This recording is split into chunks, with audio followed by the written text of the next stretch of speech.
Hey guys! Welcome back sa aming YouTube channel.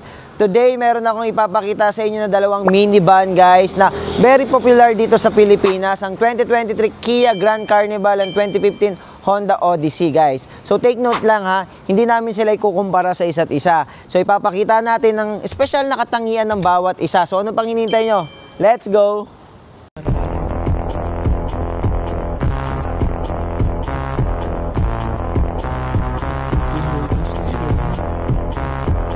So guys, simulan natin dito sa aming 2023 Kia Grand Carnival. So kitang-kita nyo naman guys yung itsura niya na very sleek at yung grills niya na very tiger nose guys na napakalaki. Tapos LED headlights na rin to na very stylish guys ha. So pagdating naman sa ano niya, naka-sliding door na to guys na bagay sa mga masisikip na parking space dito sa atin sa Pilipinas.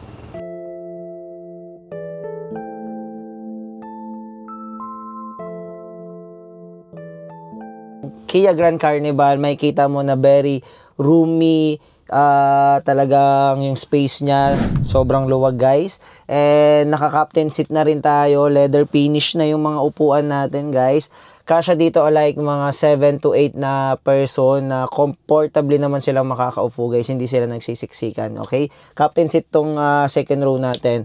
Tapos pagdating naman dito sa first row natin or dito sa harap natin guys, makikita mo naka-touchscreen na tayo dyan na display na pwede po dyan yung Apple CarPlay and Android Auto, compatible dyan.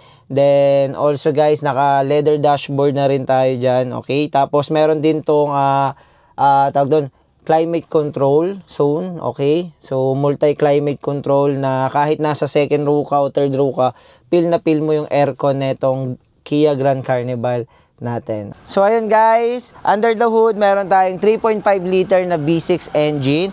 At kung safety naman ang pag-uusapan natin guys, meron na rin tong lane keeping assist, forward collision, and blind spot monitoring para mas sigurado ang safety natin, ng bawat isa guys. Ngayon naman guys, silipin natin itong 2015 natin na Honda Odyssey. Bagamat medyo classic na siya, kilala pa rin naman siya sa pagiging reliable at family friendly na minivan dito sa Pilipinas, okay? At yung design niya, very simple lang but elegant siya, and compact yung ano niya, yung size niya, but malaki naman yung space nito sa loob guys. So tara, silipin natin yung loob.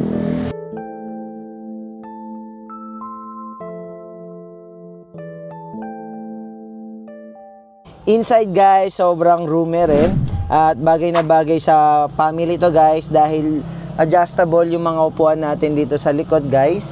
Ayan. Tapos bagay na bagay din to sa bata at matanda dahil hindi naman ganun kataas yung ground clearance niya.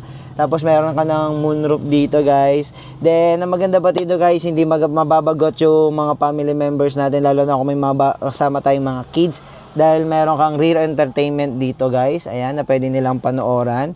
Tapos ayan, meron ka na rin infotainment, touchscreen. Nandito yung ano natin, stick natin for the cambio guys, ayan. Hindi siya yung usual dito sa center console, okay? So ayun, naka leather seats na rin tayo dito sa ating Honda Odyssey guys. So ayun guys, mga ka-YouTube, nakita nyo na ang dalawang available na minivan dito sa Manila Auto Display. Ang ating 2023 Kia Grand Carnival na very classy at modern.